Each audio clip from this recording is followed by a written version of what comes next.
Assalamualaikum warahmatullahi wabarakatuh. Perkenalkan, kami dari kelompok Perang Teluk. Di sini kami ingin membahas tentang konflik Perang Teluk 1 dengan anggota kelompok sebagai berikut. 1. Dio dan Vin, 2. Yasmin Audrey, 3. Katia Kiasatina, 4. Failis Aska, 5. Dwi Putri Andini. Pada video ini, kita akan membahas mengenai Perang Teluk 1. Sebelum kita masuk ke pembahasan, kita akan mengetahui apa arti dari Perang Teluk. Perang Teluk adalah perang yang terjadi di wilayah Timur Tengah, lebih tepatnya di sekitar Teluk Persia, maka dari itu dinamakan dengan Perang Teluk. Konflik antara Iran dan Irak, atau yang biasa disebut juga dengan Perang Teluk 1, merupakan konflik militer berkepanjangan yang mulai terjadi pada 22 September 1980 ketika pasukan Irak yang dipimpin oleh Presiden Saddam Hussein menginvasi Iran Barat di sepanjang perbatasan bersama kedua negara tersebut. Konflik ini berakhir pada tahun 1988 ketika kedua negara terpaksa untuk menerima resolusi 598 DKPBB yang mengarah pada gencatan senjata. Selanjutnya, apa saja penyebab Perang Teluk 1? Terjadinya Perang Teluk 1 antara Irak dan Iran disebabkan oleh adanya masalah yang kompleks dan saling berkaitan antara kedua negara. Beberapa faktor yang menjadi latar belakang Perang Teluk 1 yaitu 1. Adanya konflik antara etnis Arab atau Irak dan etnis Persia atau Iran. 2. Konflik antara mazhab Sunni atau Irak dan Syiah yang ada di Iran.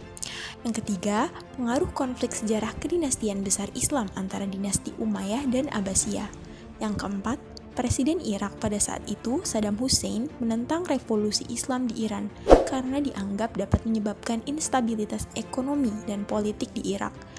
Yang terakhir yaitu sengketa wilayah perbatasan negara antara Irak dan Iran. Terjadinya Perang Irak dan Iran periode 1980 hingga 1981. Terdapat dua objek yang menjadi sasaran Irak terhadap serangannya ke Iran, yaitu menguasai wilayah strategis serta kaya minyak di Iran dan mencegah tersebarnya revolusi Islam di wilayah tersebut. Pada tanggal 22 September 1980, Irak melakukan tindakan ofensif terlebih dahulu dengan menginvasi perbatasan Iran.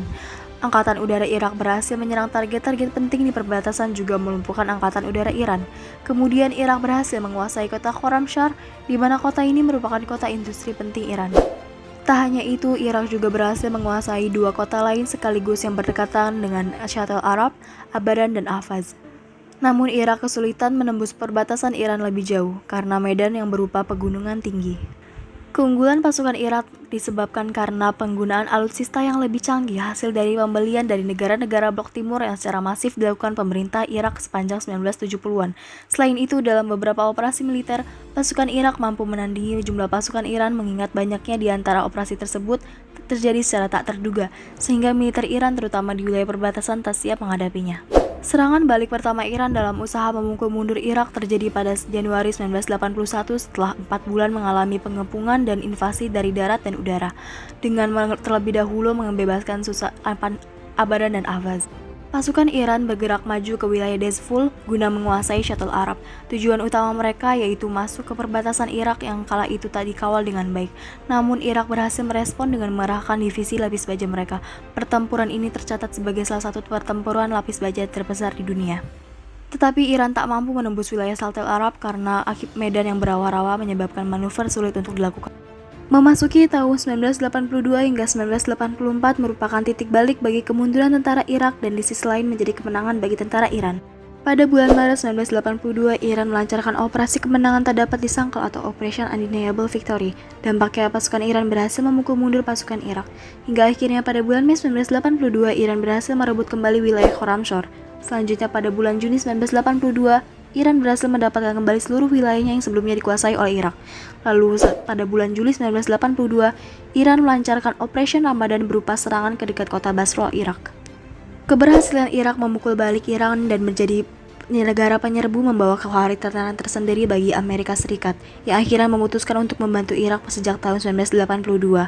Bantuan Amerika Serikat mencakup bantuan teknologi, alutsista, dan intelijen. Dukungan kepada Irak tak datang hanya dari Amerika Serikat, juga datang dari Uni Soviet dan Liga Arab.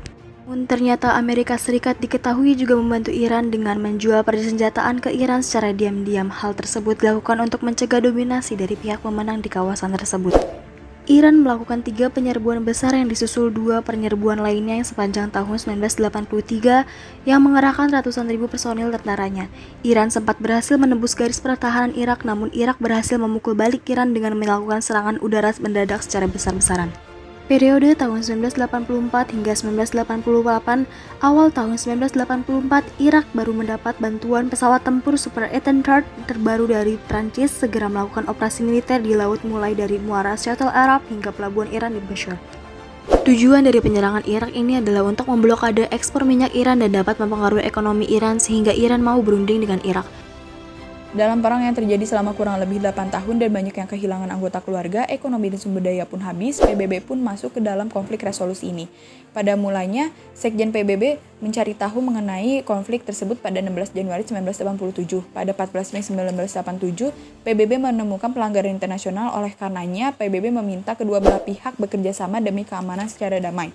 Pada 20 Juni 1987, PBB mengundang perwakilan Irak untuk berdiskusi dan membuat resolusi 598 tahun 1987. Pada saat ini, PBB meminta kedua belah pihak untuk menyelesaikan konflik sesuai dengan artikel 39 dan 40.